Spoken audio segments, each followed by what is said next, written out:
got struck by lightning. Was pulled straight out of myself toward a light as bright as the sun.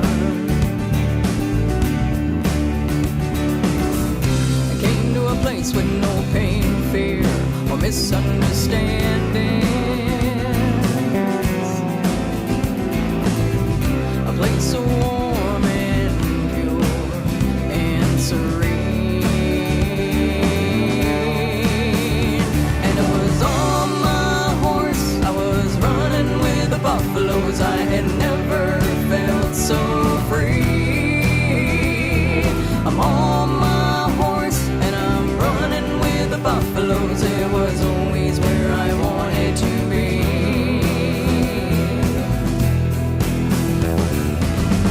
So I'm telling you, this is my story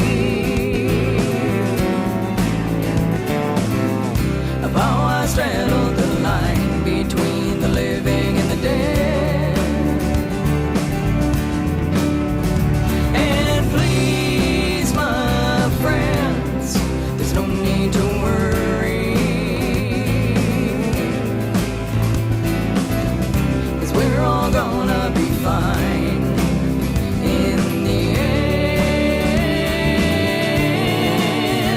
'Cause I was on my horse, I was running with the buffaloes. I had never felt so free.